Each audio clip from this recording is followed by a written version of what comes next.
Test 1, 2.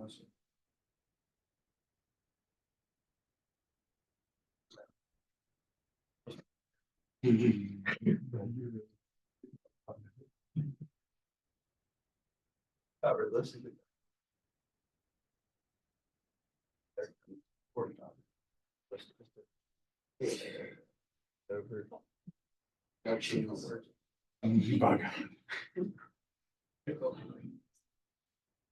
Okay, folks, the tests were graded.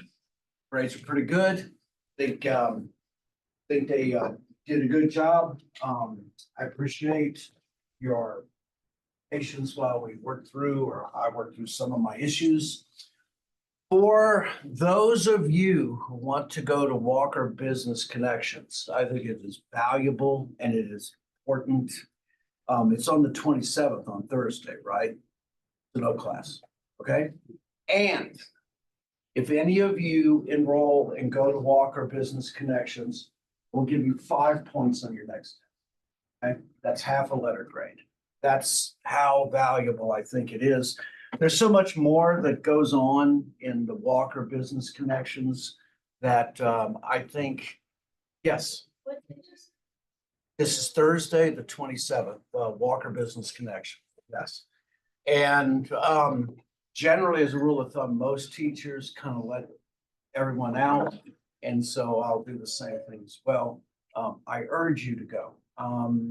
It is great practice, even if you're not a rising senior, which I always like, it's like a rising fastball. You know, I'm thinking of a rising senior. Yeah, I know you're going for your senior. But I want to encourage you to do it. There's more that goes on than just meeting the vendors and excuse me, your potential future employers. If those of you, by the way, are looking for internships, they'll be having those as well, which reminds me one more thing. If anybody's looking for internships for the summer, go talk to Abby Brennan, who is at the Business Career Services on the 2nd floor. Abby is a former student of mine. She is awesome. She got her bachelor's in marketing. She got her MBA here. She's now working and she's a dynamo. I mean, she has cleared up so many issues that I haven't been able to take up simply because I'm one person. And she dedicates herself. She's a marketing person. She will help you in whatever way possible. So just one more thing to think about, okay? So we are going to have an assignment for a position paper coming up, and this will be a group operation. And what is a position paper? So a position paper is a strongly worded paper, exactly that, saying whether or not you agree or disagree with a given premise. And so you'll do this in groups. It will be 600 words, no more, please. Brevity is the soul of wit. 600 words basically gravitates to about 2 pages, double spaced. And that's kind of a way to judge it. So to show you what it's going to be, let's see. Where is the paper? This is position paper 1, and this has to do with the subject that we're talking about now, which is about vertical integration. So I will talk through some parts of it, and we're going to have a greater depth talking about it today as well. So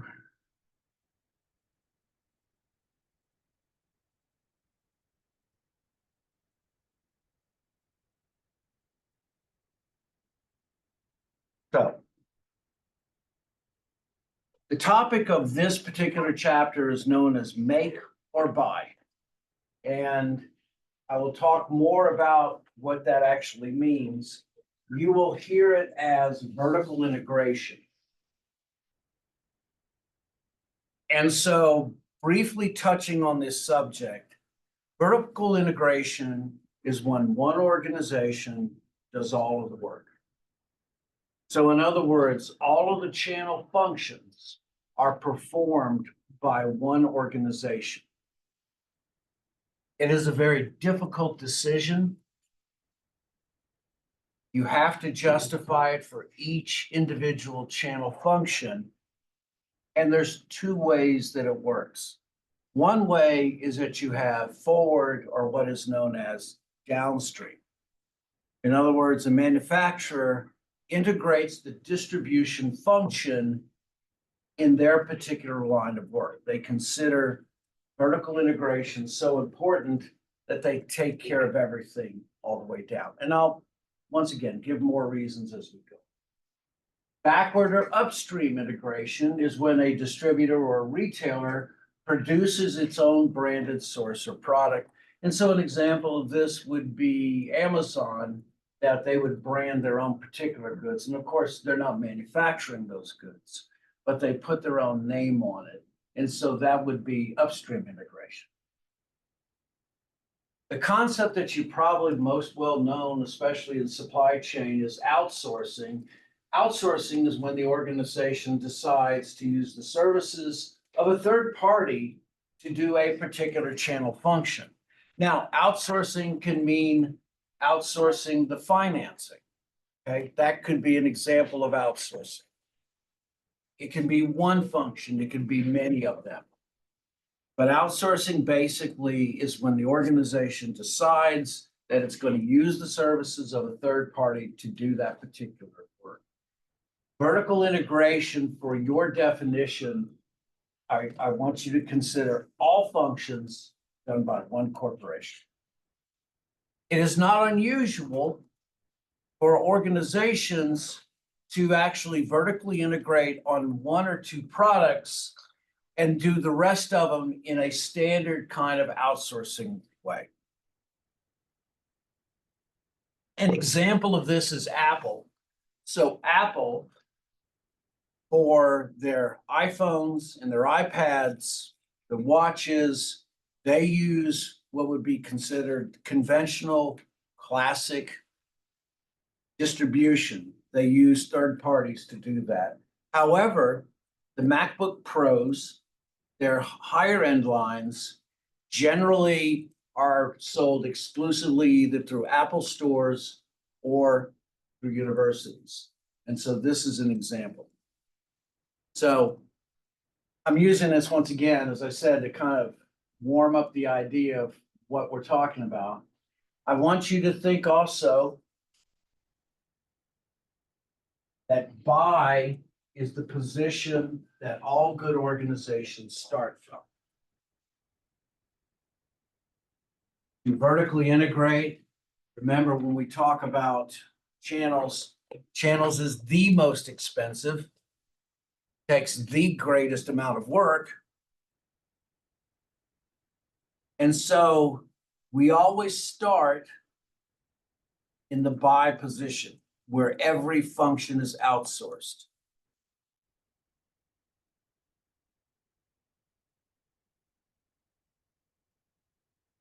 Now, in the strictest sense, if you look at the buy, if you wanted to take it to its extremes, the arrangement, if you were to take it literally, involves no sharing whatsoever or no continuity. And that's not the way the real world works, especially interdependent organizations that rely on each other. There needs to be what is known as relational governance or a quasi-vertical integration.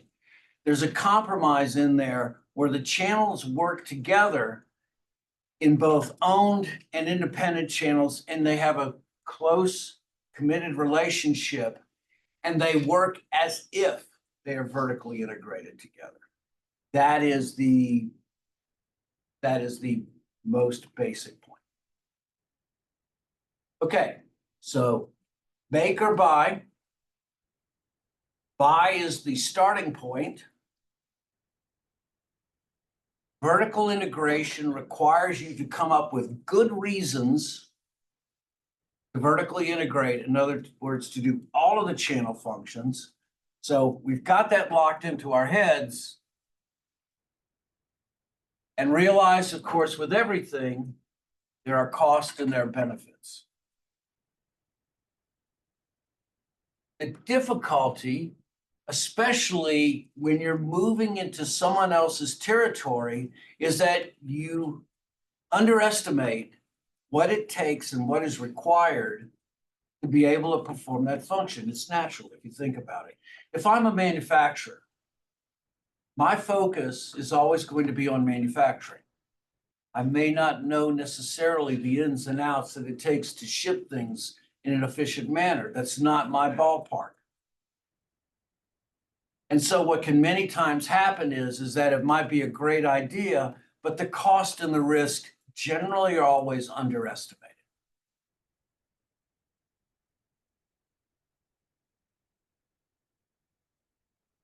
However, there are good reasons why you vertically integrate. If control of that particular item, its uses, its functions, its services, is beneficial to the firm, then by all means do it. It's a hard choice.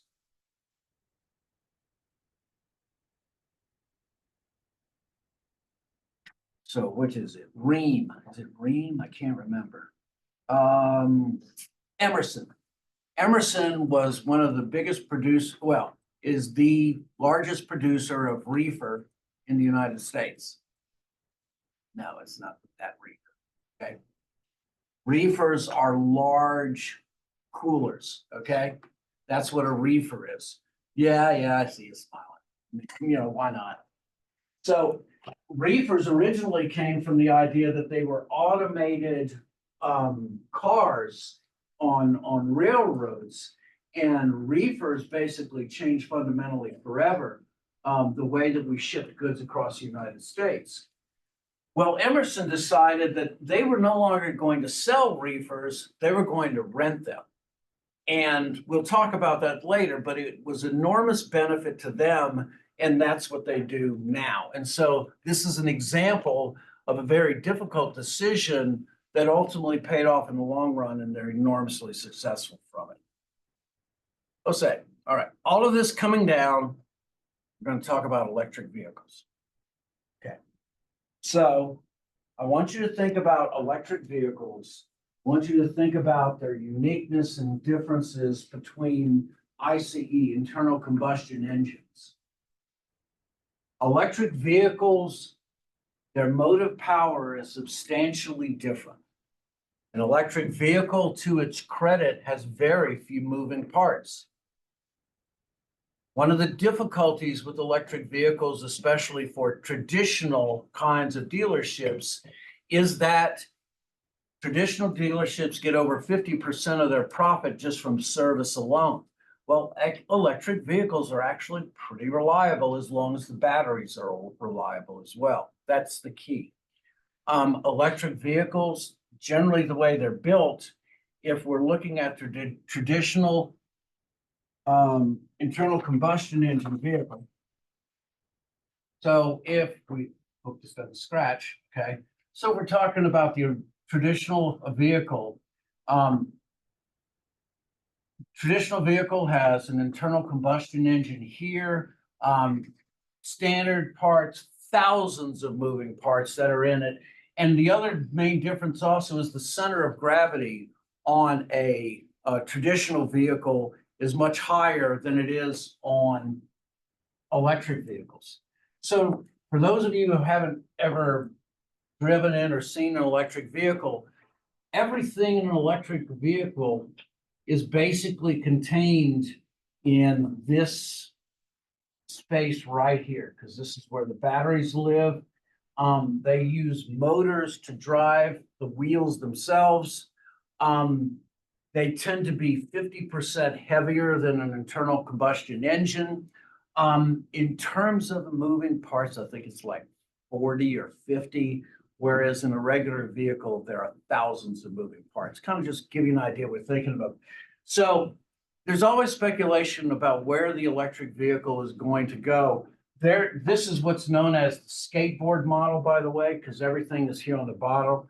They're talking about maybe in a decade, you'll start to have where you can actually replace these and put them on to a brand new chassis. Who knows where they'll ultimately go?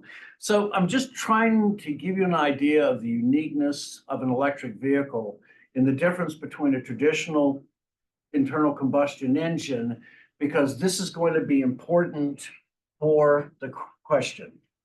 So, few moving parts. The key behind electric vehicles are the software specialists. This is one of those things that I give in my MBA classes. So, I try to get them to understand that not everything advantages come with the physical goods that they make, that the real key behind successful electric vehicles are the software specialists themselves. The single largest part is a battery versus the internal combustion engines. I think the single largest part is the transmissions themselves. EVs don't have their own transmissions, they're driven by the wheel. So, thinking of all of this, this is the premise that you and your group are going to decide whether to agree or disagree with. So, electric vehicles, and I'm being specific, not hybrids, but vehicles with no internal combustion engine, have the greatest chance for success being sold in a vertical market. So, let's look at that statement all by itself, all right? So, the way that you decide whether you agree or disagree with this is think of this sentence as broken up into certain phrases. And so you start with electric vehicles having the greatest chance for success being sold in a vertical market. It is those three premises together. If you say, yes, I agree with this, yes, I agree with the greatest chance, yes, I agree with that a vertical market, then all of it is true, and your answer as a group would be yes. If you think that the greatest chance is being sold in the conventional market, then this premise is false. If you believe that the vertical market is not the best place to be, the answer would be no. You've got to think of each one of these one at a time, and I want you to consider the differences that are in a traditional automobile dealership versus being in this kind of state. Now, of course, we know that Tesla does not have traditional kinds of dealerships. Doesn't necessarily mean that that's the right answer, but you can certainly use that as a way or thinking whether or not, when you're making your choices, whether or not this is correct or not. So, the position paper is created by your group supporting or not supporting the premise. 600 words, no more. Times Roman, 12-point, 1-inch margins, double spaced.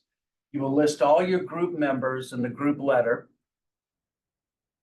You will start with the first sentence saying whether or not you agree or disagree. So your first statement is yes or no. The remaining 600 words or whatever you have left is justifying your particular premise. Note, sources bring better grades.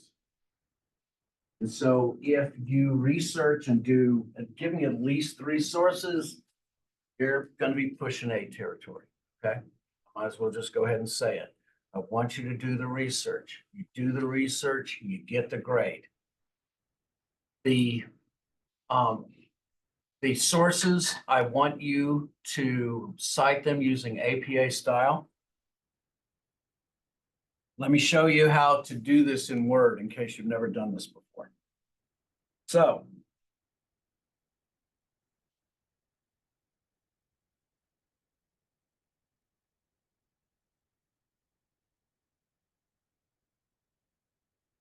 One of the worst things that I never could stand is trying to format for APA or Chicago or all the rest. It's a pain, all right? But let me show you how you do it in Word, okay?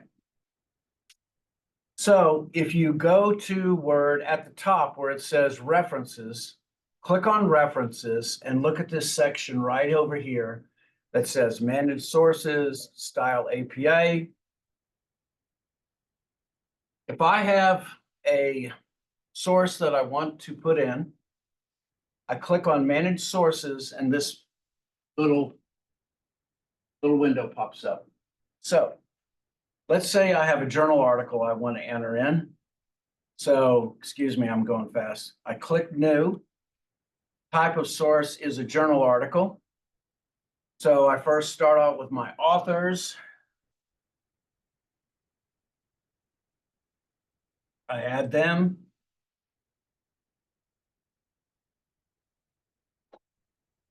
You have the ability also within this to be able to flip those.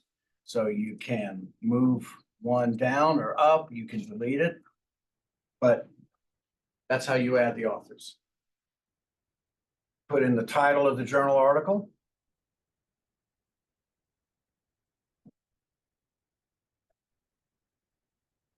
Journal name. Usually what you absolutely want to do is have the year. Definitely the pages are important. One other thing is where you see show all bibliography fields. You'll notice here, usually with bibliographies, it comes down to volume and issue now. They used to do like December 2023. They don't do that. Usually it's by volume and then by issue. And that's pretty much all that you need. Okay. So you click OK. And if you notice here, you've got this nice little journal entry. So let me go ahead and add one more.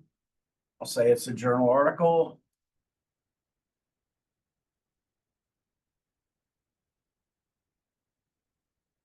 Let's just have one. And let's say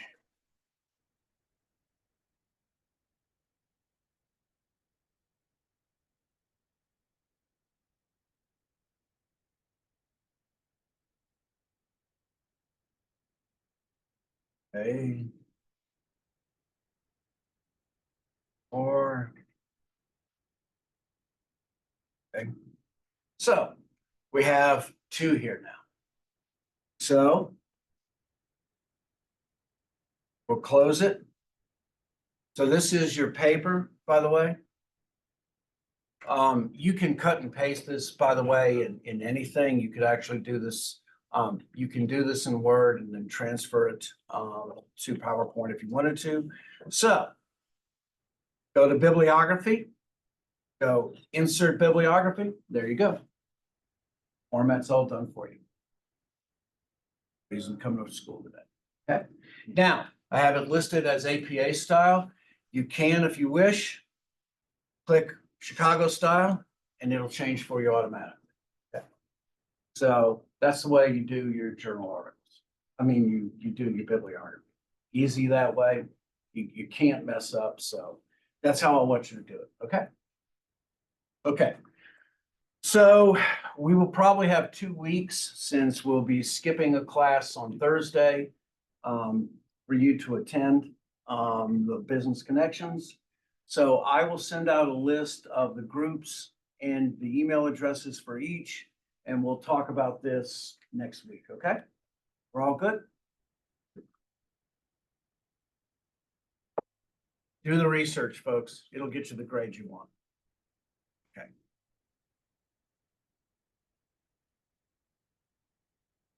So let us move on. So this is not due Thursday? This is not due Okay, Thursday. because then ASU learn it. Right, because I haven't changed Gotcha. anything yet. I got you. Yeah, as you learn, that's right. Okay, yeah. I will be switching those around. All right. It is not due Thursday.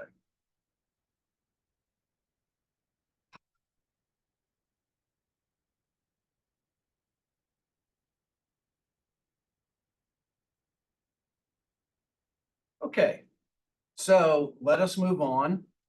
We've already talked a little bit about this on this chapter.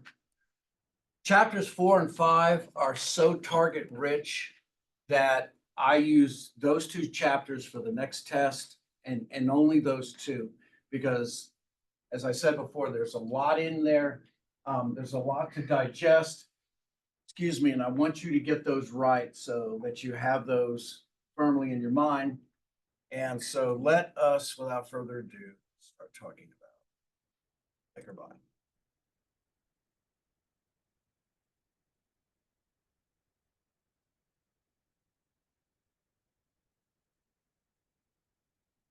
Again. All right, there we go.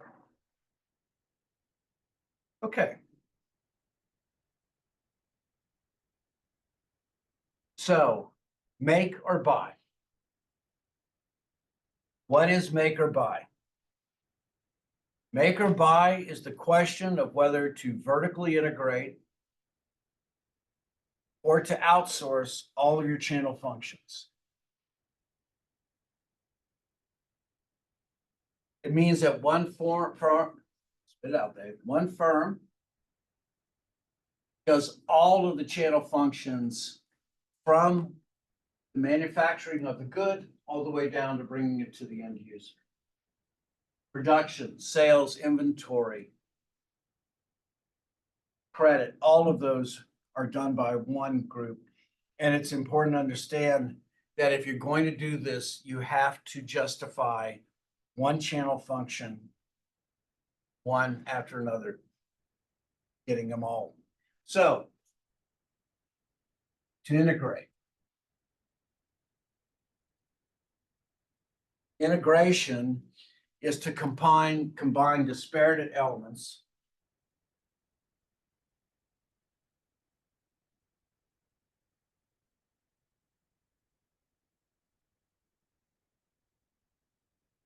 into a unified singularity.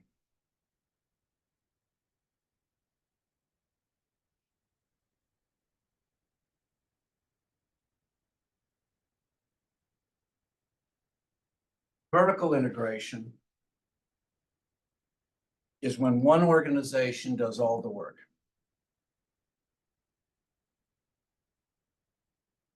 It influences what the manufacturer will do and what it can learn to do. So, as I said before, the forward or downstream is where the manufacturer integrates the distribution function all through their system.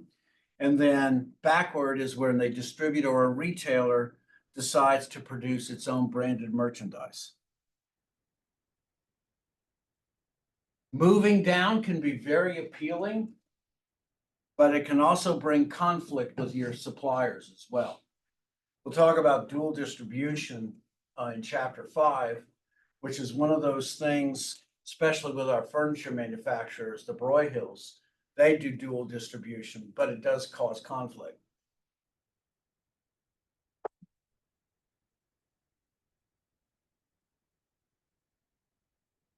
Moving up can be appealing if you perceive that there are certain unmet end user needs.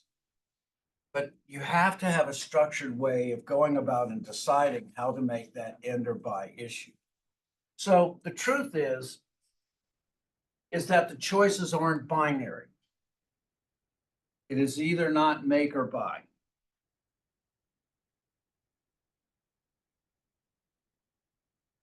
Because the truth is that up and down through the traditional system, everybody does share some risk or responsibility. With vertical integration, one organization takes all risk and receives all rewards as well. So this is the traditional horizontal structure. If you notice the lines going, what that basically means is that each one of these are separate, independent, but interdependent companies.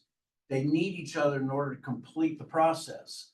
Whereas in the vertical structure, the manufacturer, the wholesaler, the retailer, the consumer, it's all done by a single organization. it sounds great, but like what I said before is many times you can underestimate the burden that you have in order to complete all of these things. And so it's not always the best solution of all. There are degrees of vertical integration. So if we are to look at the risk and rewards in a classic marketing system, in the buy, you always have a third party that does that for a price. It is their people, their money, their risk, and their responsibility, but there's also enormous advantages of that. Anybody ever try, or just think about what it would be if you tried to build your own house. Just think of all the decisions that would be required for that. You know, just laying a proper foundation. I mean, without a proper foundation, the whole house could go. But each one of the individual skills that would require to do that will literally mean that you would have to spend years to be able to know everything. However, if I've got a valuable contractor, someone who can do all of that work for them, for you, then ultimately you're given at least some release. Not only that, but a contractor is bonded as well. And so if they make mistakes, they basically have the insurance to cover those mistakes as well. Now, what it also means is that the gain of loss in that operation, they have control and they have the benefit of that as well. You in essence, buy them for that one particular job. In a vertical integration, you do it. It's your people, your money, your risk, and your responsibility, but you have ultimately the gain or loss. You have the control of that as well. Especially in situations, if you look at Apple again, especially with their MacBook Pros, they like to be able to have a strong dominance when it comes to both the selling and the delivery of those work. And it makes a lot of sense too. It's quite easy, or let's just say it's not as difficult to be able to deliver a package or a finished result with an Apple when you have a licensed, experienced person who's showing you the ropes. But the truth is that the world is somewhere in the middle. That you have this relational governance where you act as if you are vertically integrated together, because that turns to lean itself towards long-term benefits, a sharing of the cost, and a sharing of the success as well. But that requires trust. But having said that, that is where the real world lives, all right?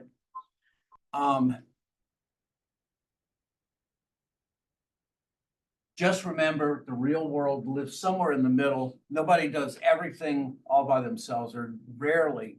And, you know, as a rule of thumb, nobody rents everything, okay? You share that. So as I said before, where do you start? You start with the buy condition, where every function is outsourced.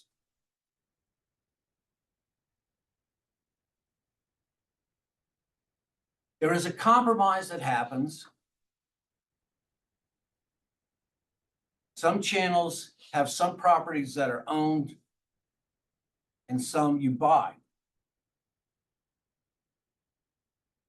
Many organizations will carry their own line of credit because they find that to be the better way to find a connection with their consumers, especially credit. You also find that extension a lot into hand tools and musical instruments, you know, specialized kinds of tools. You find financing tend to be done in the make situation. And many of the other things, of course, they buy.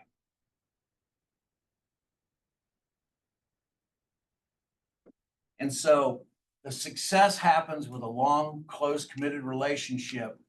They do the things that they can do, and the other things they rent out because it's just simply easier.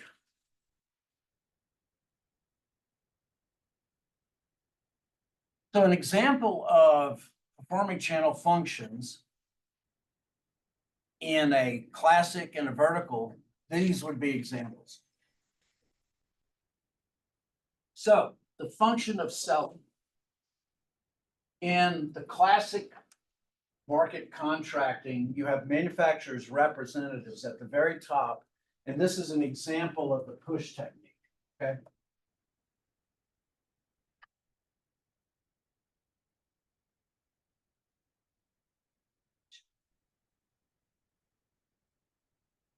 So we have the manufacturer, the specialized or the general intermediaries, and then the end users, because the end users perform certain channel functions.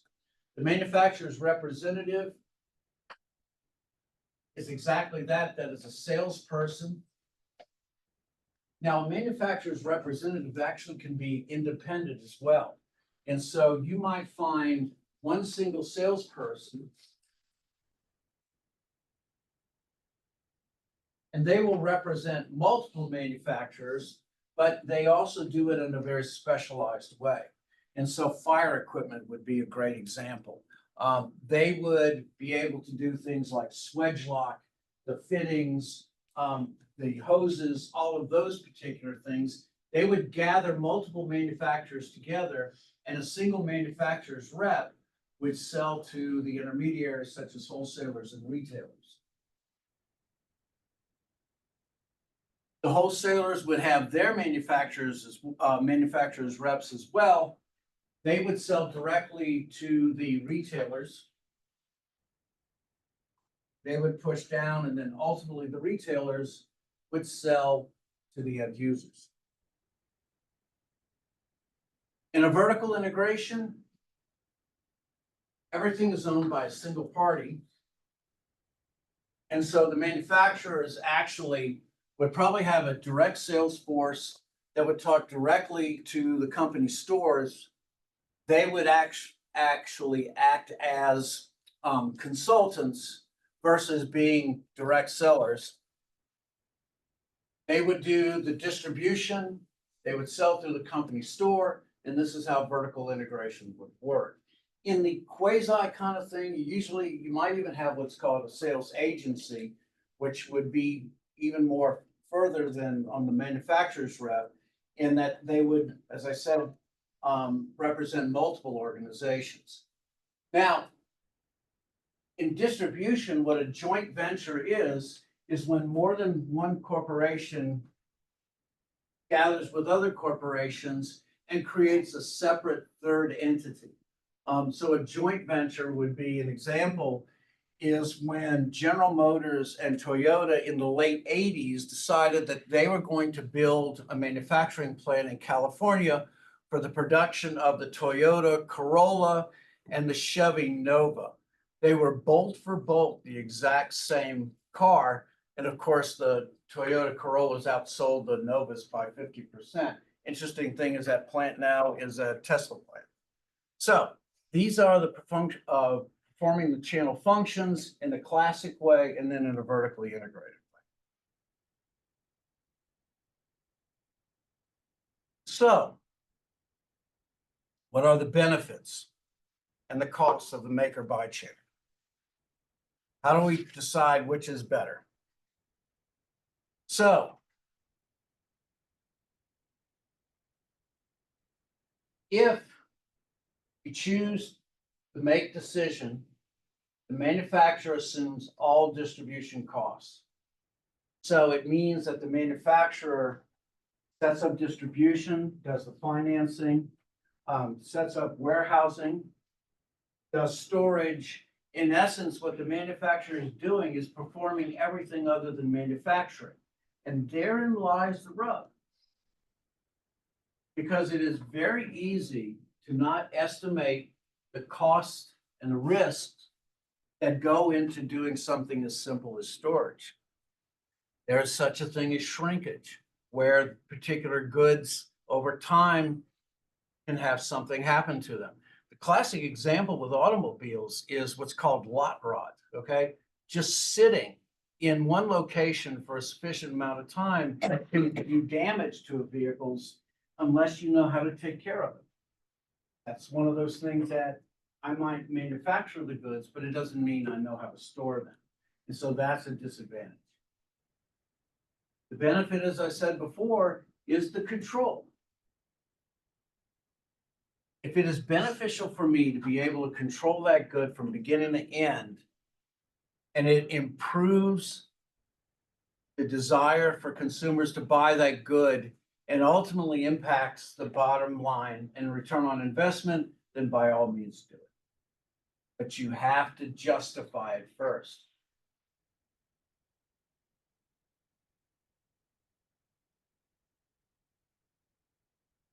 The greatest cost in moving to a vertical integration is personnel. Expertise is something that you can certainly rent, but experience is something that can't be bought. And so if I go into business and it requires a certain level of expertise and I need certain people, many times the only way I can get it is to simply buy into it. You know, rarely when you make the buy decision, do you do everything internal without reaching out and trying to find individuals to be able to perform those functions. It just doesn't happen. I mean, good salespeople are hard to find. Good distributors are hard to find as well. And so buying or getting the right people, that's ultimately one of those ways that you achieve some success and failure if you don't get the right ones.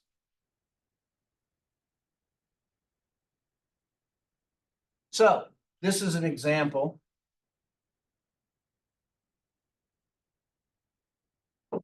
So IBM, from its inception, sold mini systems and jumped into the microcomputer industry in 1983 when they developed the IBM PC. They became the largest manufacturer of personal computers in the world, where Apple had sold 800,000 Model 3s. In 2 years, IBM sold 40 million. It just gives you an idea of what IBM was able to do. In 2001, IBM decided that they no longer wanted to make PCs and they got out of the PC business entirely. In 2007, they sold their laptop division to Lenovo and they got completely out of that. And then in 2010, they completely stopped selling computers altogether and they started leasing them. They started also to take over downstream capabilities, which meant that every good that they rented, they also serviced, they delivered. That includes supplies, all of those things together. Now, the reason that you got out of manufacturing like this, one of the reasons why is that tomorrow, my rehab. Sorry. So think about a year where you're producing computers and you have standard kinds of seasonal up and downs. By the way, what is the worst selling month of the year? What would you think? The least amount of sales are done in 1 month. January. Close, good one, February, okay? 2 reasons though. January, you're right, it's right after Christmas. So yes, you haven't planned that out. February is even worse, but very simple things. February has 28 days and January has 31. But just think about having to plan that for a particular time of the month and going through the ups and downs of that. That's one of the difficulties with especially manufacturing capital goods. Leasing, however, means that all of the goods are always under contract and the monthly fees are always constant.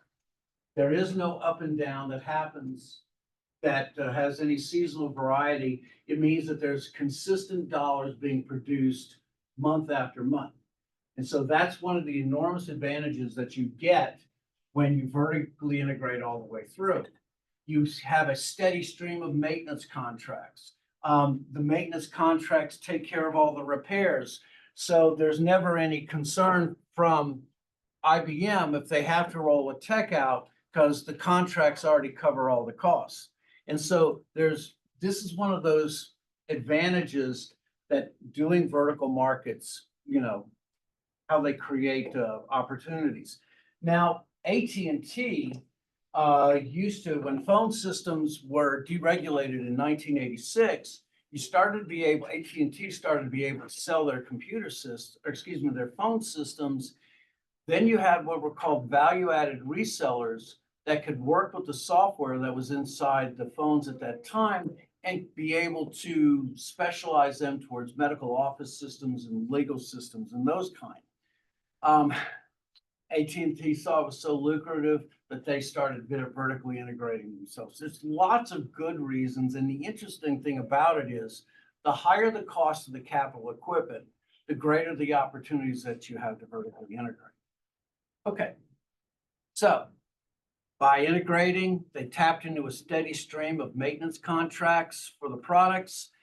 They did not have to worry about upgrades because part of the software license meant that they would automatically upgrade to a new computer system when they needed to. Just easier, okay? That's what happens when manufacturers move downstream and it's to their advantage. However, one of the difficulties is an apples and oranges kind of thing. Once again, if I don't understand the market that I'm trying to vertically integrate in, if I'm not familiar with the retail environment or the difficulties that it comes to shipping, then I can't appreciate those particular items when I'm trying to vertically integrate, all right? So this talks about, I'm not even going to try to pronounce it, but it was a manufacturer of knitwear, and they were trying to go into a full line of clothing, but they just didn't understand the distinctions in product lines and what the difficulty is in producing those clothes as well. Excuse me, Luxada, I believe is the name of it, bought, oh gosh, try to remember the American company, eyeglass maker. They bought them because they wanted to get into the United States market, and they realized they totally could not understand the US system, and it intended to be a bad marriage, okay? It's just not that easy. You have to have synergism between the particular manufacturers and the suppliers to be able to integrate those together. It's just sometimes the knowledge is more or over the top, and some companies just can't succeed.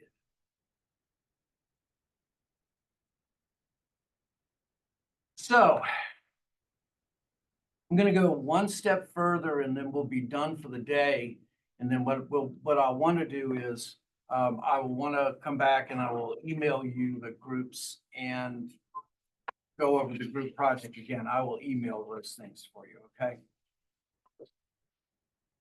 So how do you pay for it? Well,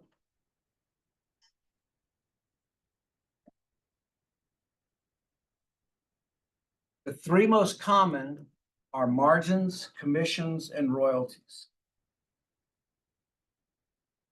So the payment option for the buy in margins, it is the difference between the reseller's price and the cost of goods sold. And so I buy an item. Let's just say I'm a tire retailer and I buy tires. The money that I make is the difference between the list price and the cost of the goods sold, including shipping. Many times we make mistakes when we're doing markups. In the markups, we don't include all of the costs that are incurred.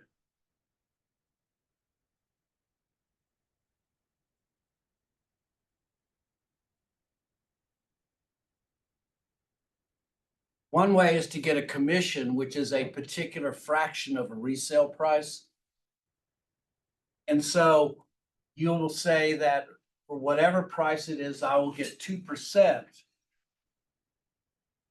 of whatever you list the price as and whatever you sell it at. The ability to do a commission, by the way, has a flexibility which allows you to be able to anticipate and change prices. So if I can sell something for a higher price, then the commissions would remain at 2%, but the money would be higher. However, if I have to sell at a discount, the discount, I would still have some money coming in as well. With royalty, royalties are a piece or a percentage of the reseller's entire business. And so an example in franchises, an example of this would be McDonald's. So McDonald's is a franchise, but McDonald's at the end of every month, every store, before they pay a single bill, will send 9% of whatever their sales is to McDonald's. And so that's what a royalty fee is. Now, these are the traditional ones, but there are other variations as well, especially depending on how viable the corporation is as well. Sometimes, quite simply, you don't want to get into a long-term business with a particular company, and so you'll accept a lump sum or a flat fee. And then that, in essence, puts you in the buy market for perpetuity, and it's done. So a functional discount is if I have a new corporation, and this particular corporation is building as time goes on. What a functional discount is it basically is a way of paying it for each of the individual jobs that that particular company does. And so what it means is if I need to be able to build a fleet of vehicles, okay? What I would do is, because of that given work that has to be done, I would give them a discount to help them build that particular fleet. Functional discounts tend to be difficult because you will expand the number of functions to include practically everything. And then finally, future considerations. This is also to help a corporation be able to get on its feet, in which you would say, I would give you a certain amount of money, 5% for the first 6 months, and then 15% afterwards, so that you can be able to grow. All of this basically shifts around with the concept of reciprocity.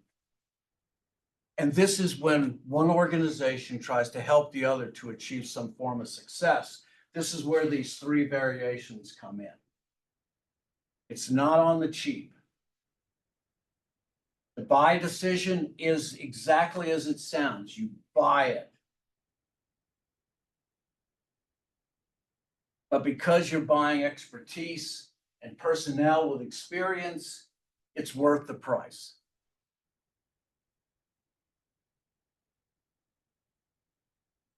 There's also a certain amount of cleanliness with the buy situation. It means, quite simply, that the services are paid for. You do not have to worry about other considerations that have to do with the fluctuation of the market. The downstream partners don't have to worry that, in essence, you've got to achieve some form of success in order for them to get paid. It's kind of a cleaner situation.